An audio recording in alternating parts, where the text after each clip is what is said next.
universes compatible with nature's laws. So, could the fine-tuning be due to chance? Well, the problem with this alternative is that the probability that all the constants and quantities would fall by chance alone into the life-permitting range is vanishingly small. We now know that life-prohibiting universes are incomprehensibly more probable than any sort of life-permitting universe.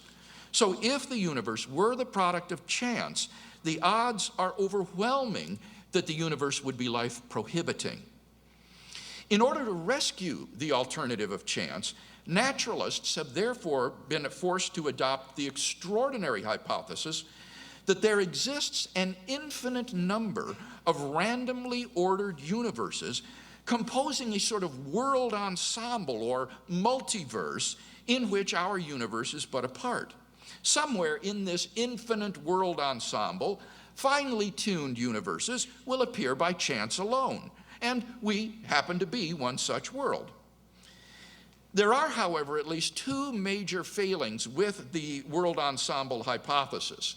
First, there's no evidence that a world ensemble exists.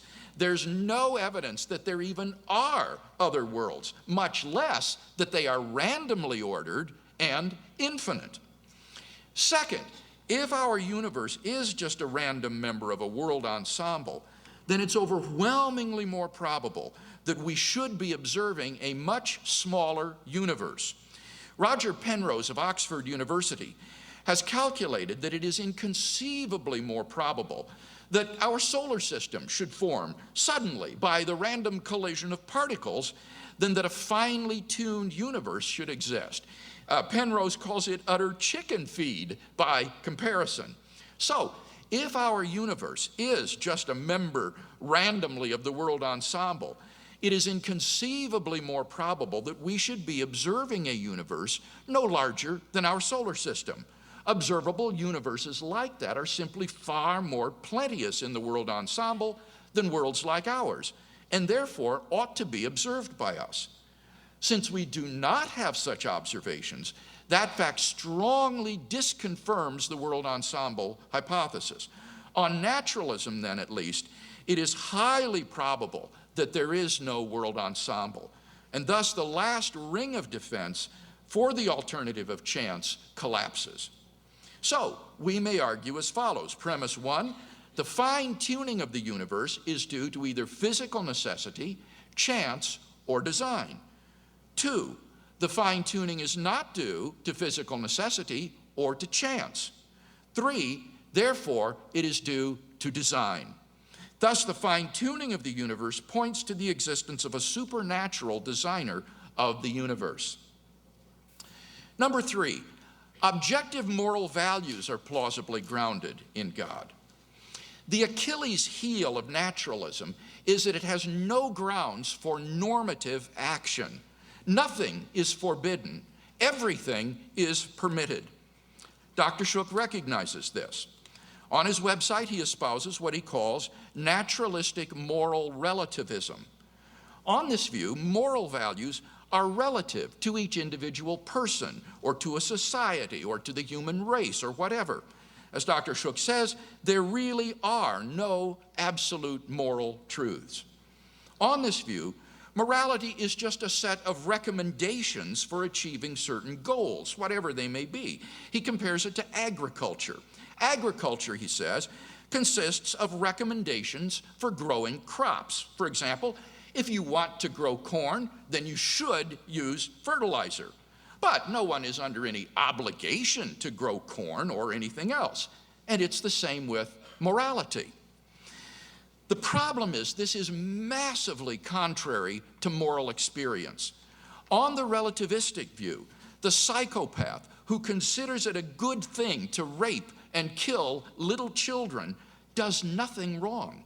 For relative to his personal goals and desires, this is what he should do. A society like Nazi Germany cannot be condemned for sending millions of Jews, gypsies, and homosexuals to the gas chambers, for, according to their value system, this was good.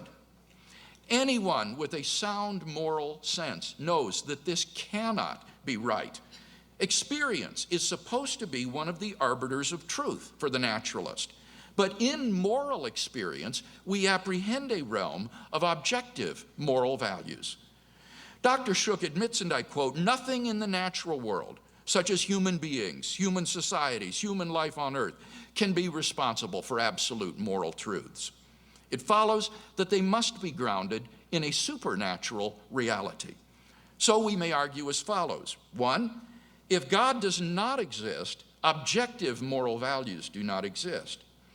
2, objective moral values do exist, from which it follows logically and inescapably that 3, therefore, God exists. Number 4, the historical facts concerning the life, death, and resurrection of Jesus imply God's existence. The historical person, Jesus of Nazareth, was a remarkable individual.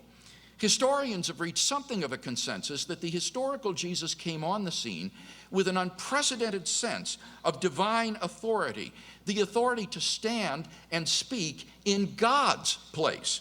He claimed that in himself the kingdom of God had come, and as visible demonstrations of this fact, he carried out a ministry of miracles and exorcisms.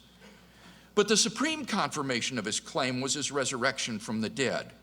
If Jesus did really rise from the dead, then it would seem that we have a divine miracle on our hands, and thus evidence for the existence of God.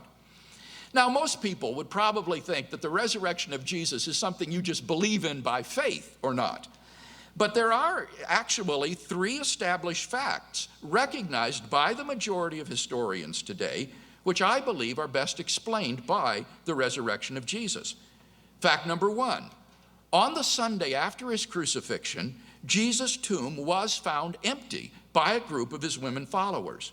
According to Jakob Kramer, an Austrian specialist in the study of the resurrection narratives, by far most scholars hold firmly to the reliability of the biblical statements about the empty tomb. Fact number 2, on separate occasions, different individuals and groups of people experienced appearances of Jesus alive after his death. According to the prominent New Testament critic Gerald Ludemann, it may be taken as historically certain that the disciples had experiences after Jesus' death, in which Jesus appeared to them as the risen Christ. These appearances were witnessed not only by believers, but also by skeptics, unbelievers, and even enemies. Fact number 3, the original disciples suddenly came to believe in the resurrection of Jesus despite having every predisposition to the contrary. Jews had no belief in a dying, much less rising Messiah, and Jewish beliefs about the afterlife precluded anyone's rising from the dead before the end of the world. Nevertheless, the original disciples came to believe so strongly that God had raised Jesus from the dead that they were willing to die for the truth of that belief. N.T. Wright, an eminent New Testament scholar, concludes, "That is why, as an historian, I cannot explain the rise of early Christianity unless Jesus rose again, leaving an empty tomb behind him." Attempts to explain away these 3 great facts, like the disciples stole the body or Jesus wasn't really dead, have been universally rejected by contemporary scholarship. The simple fact is that there just is no plausible naturalistic explanation of these facts. And therefore, it seems to me, the Christian is amply justified in believing that Jesus rose from the dead and was who he claimed.